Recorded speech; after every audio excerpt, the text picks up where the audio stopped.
Okay, we're going. Hey guys, Krusty Old Crow here. Happy Saturday morning to y'all.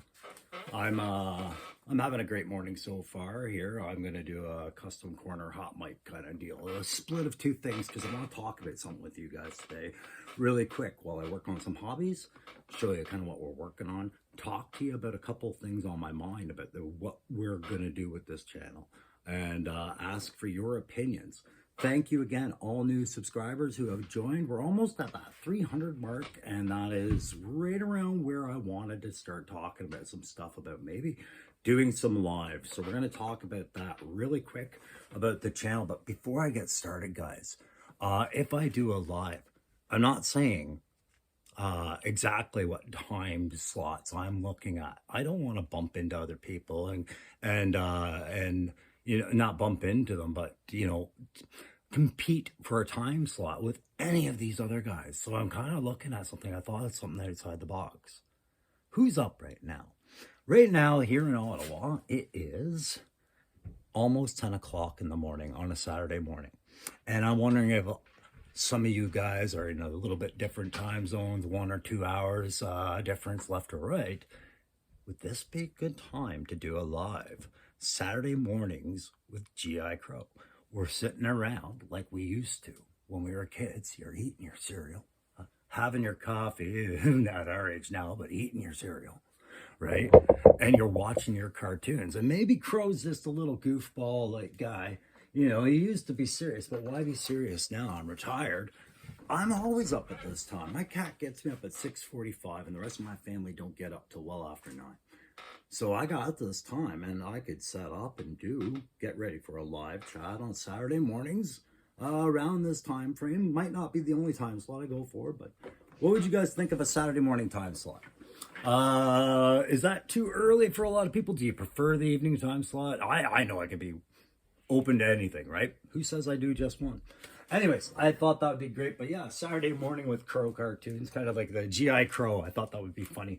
And Saturday morning cartoons, why not? This is what the Joe does to us, right? It throws us back into that excited 9 to 12-year-old kid, well, actually 7 till 12 year old kid who got excited about his action figures and just the imaginative possibilities. So I wanted to start this off with the right kind of baseline today too. This was another Saturday morning thing. I gotta crank this up. Hopefully YouTube lets me play this.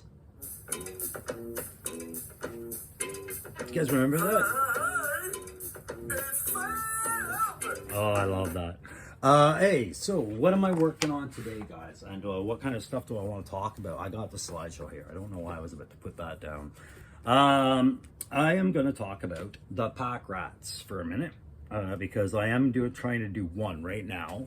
Have been trying to. I started one. I was like, that's not going to work. It wasn't the right feel for it, and it wasn't going where I wanted it to go, and that's why it didn't get presented up with Lifeline. I scrapped it. Thankfully, it was just the pieces I was using. I was using the wrong. I was following the wrong train of thought on it. Let's put it that way. So I've started over. I've set up some new pieces, and so I wanted to just show you about the pack rats, right? So if you guys remember, if you're part of that old line like that was around for the early '80s stuff, at some point if you were like me, my mom was a nurse. She was a young single mom, and we didn't have a lot of money, right? So we would go out, and I would be an undiagnosed severe ADHD kid. It was just always called hyper. And I would be running through the store to get to the toy aisle. And of course, you're picking up the big box sets. Oh my God, I don't have this. I don't have this. Ripping down figures. And, I couldn't see it from my mom's perspective at the time going, oh my God, my kid's holding up a whole bunch of unattainable objects right now that is hard to set on and I can't provide, right? And I know some of you guys definitely relate with that. I've heard some of your stories and some of you don't have stories like that and some of you do. Right, and Hasbro was aware of it back then. They were aware there was lots of money to be made across the board, and it was all about providing low-hanging fruit price points to make sure that they captured every available market, right? You had your high-end items, the hovercraft, the flag, the Defiant, headquarters, whatever. right? And then you had your low end items. And by low end, I don't mean like they sucked. I just meant they were affordable. And they were often hanging on the same pegs, very close to the figures, and sometimes cheaper than the figure, right? And that would be the placating purchase my mom would often buy and after I pester her, just because that's what change she could scrap together out of her purse, yeah, or something. You know, like that was the most she could do sometimes. And I learned to appreciate these things as a kid in a different way. I forgot I had them, but I remember I think it was the missile one, and yeah, I think it was also the flamethrower one I had. I don't think I had no, I didn't have the machine gun one. I had forgotten about them because I think I traded them away pretty quick at some point when I was young for a figure or something, right? Star Wars maybe. They were great the day mom bought them, and then they were like, I wish they were something else, like an hour and a half later when I got home and played with them for a little while. But they were so undersold and underestimated in my eyes now, right? Because it's when you look at the Joe modernized line, pack rats are fucking real, guys.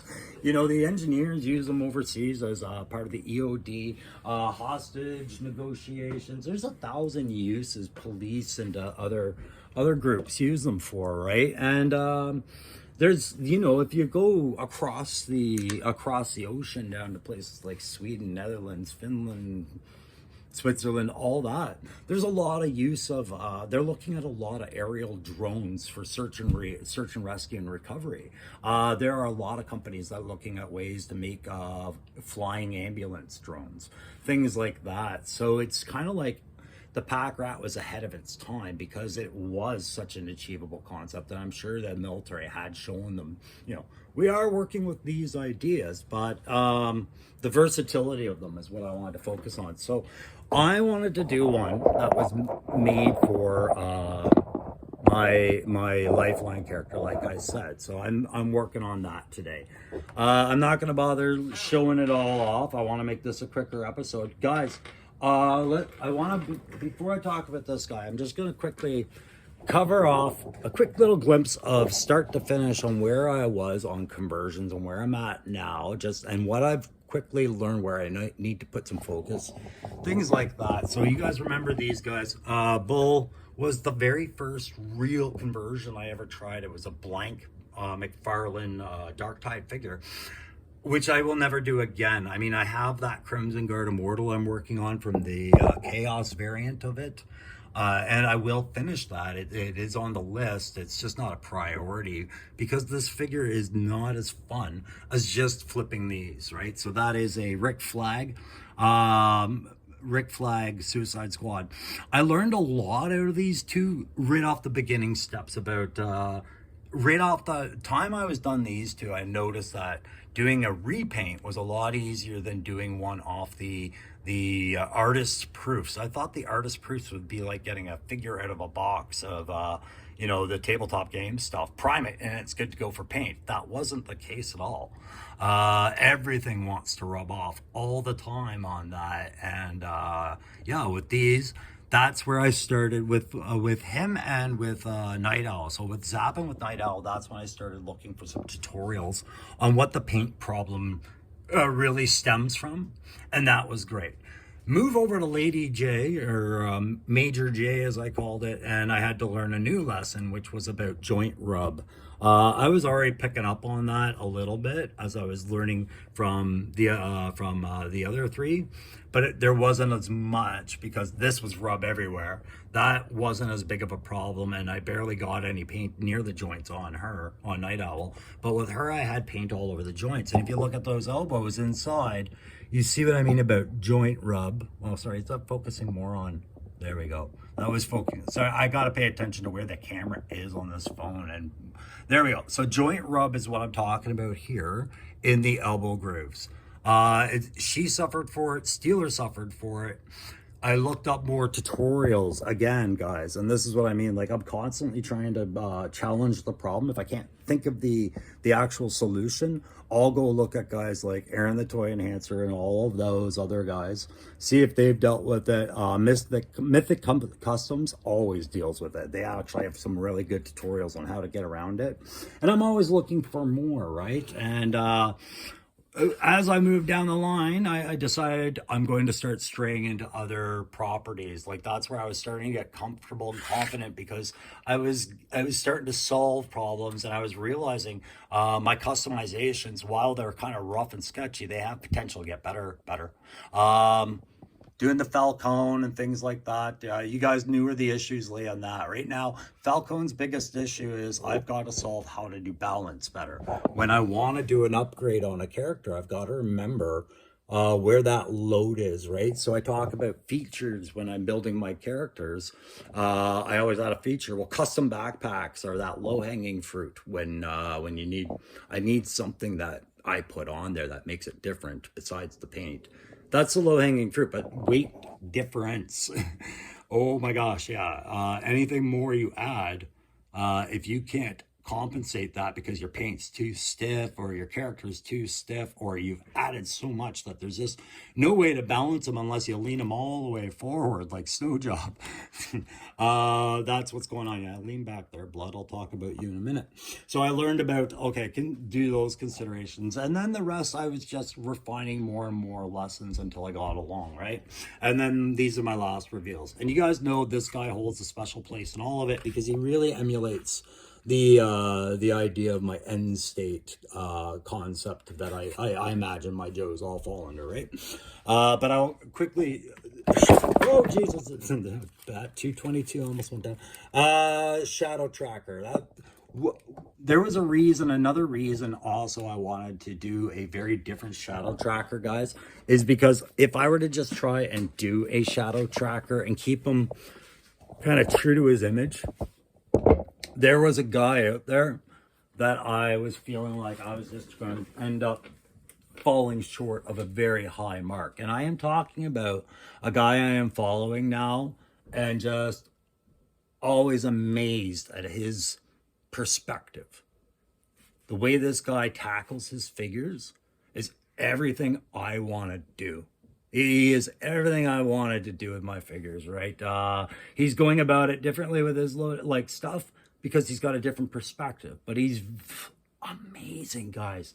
Check out King Beastman 82. I think I've talked about him before, but when I was doing the shadow tracker, I kept talking about this guy who did a squad base of shadow trackers, and they were all, African-American themed, and they were amazing. And well, guys, this is the video I'm talking about. If you have not seen this squad, treat yourself. Treat yourself, motherfuckers, because that is an amazing squad. King Beastman 82, I can't say enough about you, man. Like, and the best part is, he's not like the Crow at all, right? He hops on, he shows you his conversion, doesn't go on about it. The guy is humble, too. He's not bragging. He's just speaking about the concept and why he went about it, what he liked about it, particularly, and things like that. Then he's done. You know me, I go on, right? I can't say enough about that guy. I hope I remember to send a shout out and just let him know that he's got a big fan over up here in Ottawa. So what else did I want to talk about? I had to ask you guys. So with the live, if I do a live, doesn't matter, Saturdays mornings, Wednesday nights, Tuesday lunchtime, I don't care. I'm retired, right? So it's what I want to do is I want to get everybody who's watched the video up to this point. And if you have, please like, share, subscribe. There's a 350 contest. You just go back and you find the post that has this picture on it. And you go in there, there's contest entry rules and a prize description and everything like that. And as a lot of you already know, I have added one of those big prop stages that I've got for my figures, and that I said I picked up good. They were amazingly large, and Aaron the Toy Enhancer has one now, and it was a part of one of his videos, his live streams, and even he couldn't believe how big it was, because it really looks like one half of it is what you should be getting, when really you're getting twice as much. That's in the prize pool now too. So you guys go find out about that. But sorry, I'm really dry mouth right now. So if we go live, when we go live, what are some things you guys would like to talk about, right? I was under the thought that I would start by just doing a hobby night or a hobby morning if it's Saturdays, where I'm just working on stuff, but we pick some topics. I'll put them up on the video. Like today we're talking about this guy or this move by Hasbro, things like that. I'll lead the chat the way it's got to go. I think that's the way it is. But I'll work on projects, and you guys will get sneak peeks as it figures I'm working on while I'm talking to you, because I can't talk to you and pay attention to hiding shit at the same time, right? So it would be, I would dedicate that. And you guys, we would just call it like a hobby night or a hobby morning, right? And you guys I want you guys to dedicate that time while you're talking to me to treat yourself, to spend a little bit of time to work on your hobby. Consider it a morale, an incentive, a collective boost. If you're tuning in for that, if it says hobby night, bring a hobby with you, man. Talk about what you're working on. It doesn't necessarily have to be Joe related, but it's your hobby, right? And we are going to be talking about Joe. I'm going to be working on Joe. But if you're working on something else, I just want to know what you guys do. You guys have been sharing some really great stuff in my email, either your intellectual properties, on like intellectual ideas on what you think would be really cool concepts in Joe, and great stuff there, or the photos, you guys. And I shared those recently, and I'd like to do that maybe once every now and then when I get a good stockpile of shoutouts, photos. I want to just keep showing them back to you and say, look, you guys have been neighbors in these comments for quite a while, and look at the talent or the insight or the imagination involved in some of you. And I know some of you are apprehensive to do it, and that's fine too. Maybe if after we all get together in a live where you sit in the discussions and participate, you'll feel more comfortable to share. And I learn from you guys all the time, right? So it's just an opportunity to learn from you more directly, quickly through a chat that's happening live. Okay, so yeah, I talked about that. What else am I going to be working on soon? Well, before I tell you what else I'm going to be working on, guys, I want to quickly, I talked about the like, share, subscribe. It's important for that algorithm, by the way. We are trying to get to that 350 quick, right? Get that prize. No, I wanted to quickly send a shout out to another Saturday morning Joe, who's maybe, I hope his Saturday morning is better than his Friday night. Our good friend Gasland Mechanics. I know you're a Gasland mechanic. He's out there. He was helping his son-in-law out, and he's way up north past the Sault Ste. Marie, or like the Sault area. He's further north than I am right now, man, and it's not a warm day out here in Ottawa, and I'm in southern Ontario. He's further north than we were, I guess, from what I picked up in the chat. But I guess he's had a bad night. Some vehicle issues have crept up on him, so he's a little delayed. It's not the end of the world for our friend. He'll manage, I'm sure. But man, I feel bad for him. There's nothing worse than putting yourself out there to help somebody, and disaster happens. It just puts a foul on both people. Like, the guy feels bad that you were helping him. You wish kind of you hadn't been in that situation, but you feel selfish for feeling that way, maybe because he needed the help. I don't know. What a predicament, man. I feel for you, brother. I hope things get better, and I hope you get back home safe and sound, and everything works out. All right, and we'll talk to you again real soon. And me and Gaslands talk, and Gaslands is one of those talented individuals I talked about. So what am I going to be working on this week, guys? Well, and why do I need some help? Here's the other thing I want to see in the comments, eh? If you don't want to talk about what you don't care what we talk about live, and you got nothing to say about that, okay, I don't need that in the comments from you today. I have a couple other questions for you before I let you go, okay? And you can maybe comment on these. Maybe I'll just give you something prettier to look at than me. I know. We'll just pan the camera around some of the newer stuff in the collection while I do that.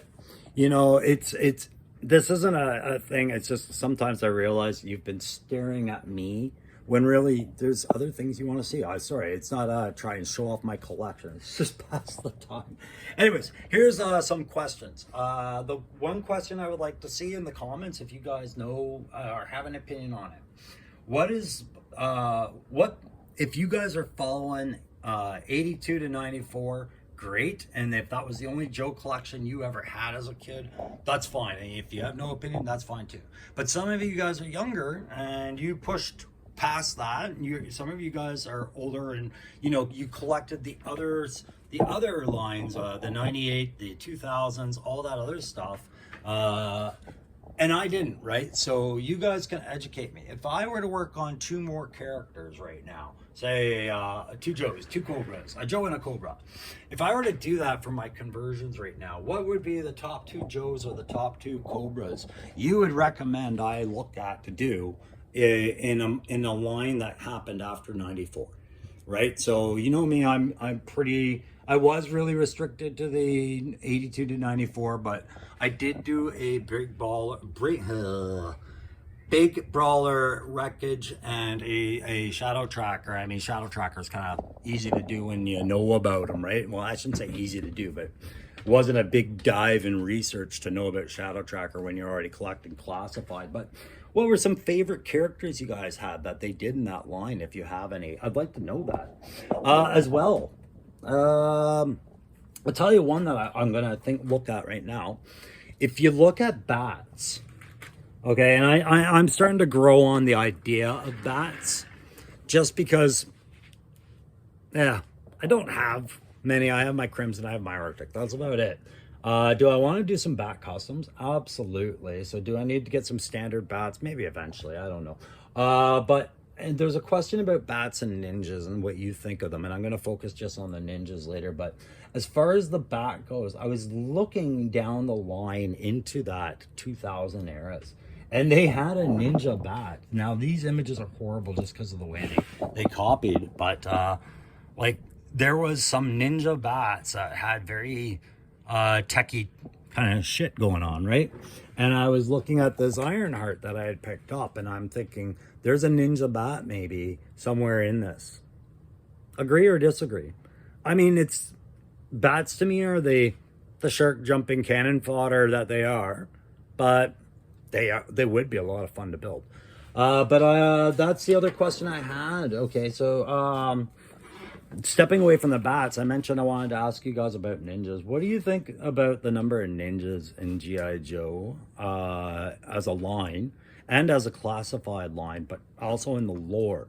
Are you pro or con against it? I have a middle ground that I'm sitting in right now, because I think the concepts are great, but I think they were abused. And now I think, I want to do something about ninjas. I've got a line. You're going to see ninjas coming into my collection so I can justify some customizing I'm doing, but also because I'm looking at a couple of really great deals from some good dudes out there that I've linked up and secured them with.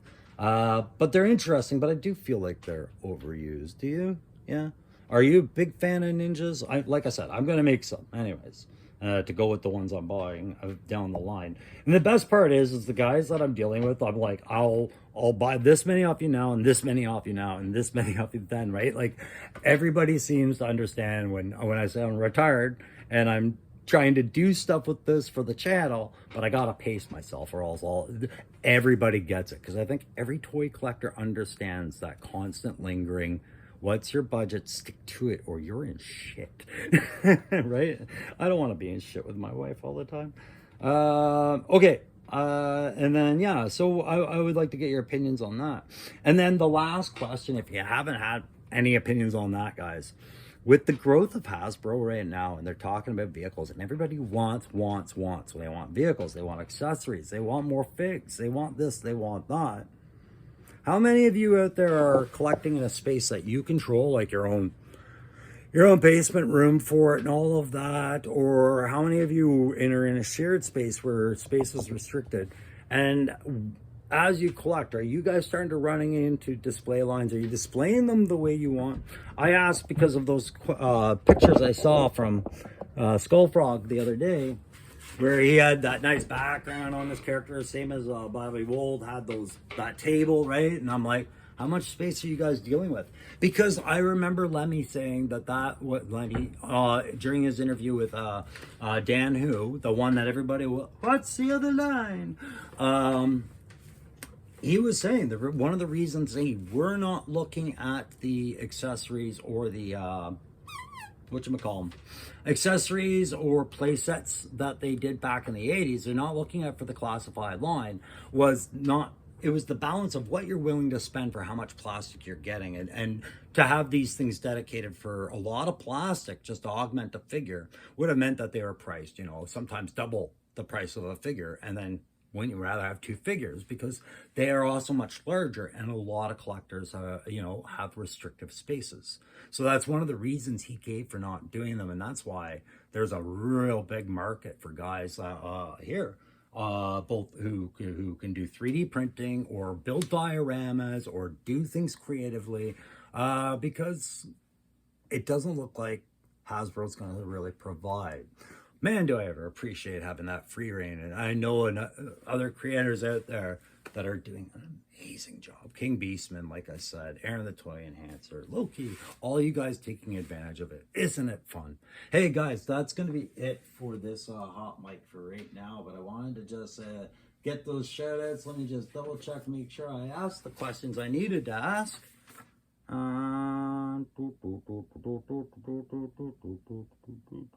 Yeah, I did everything there.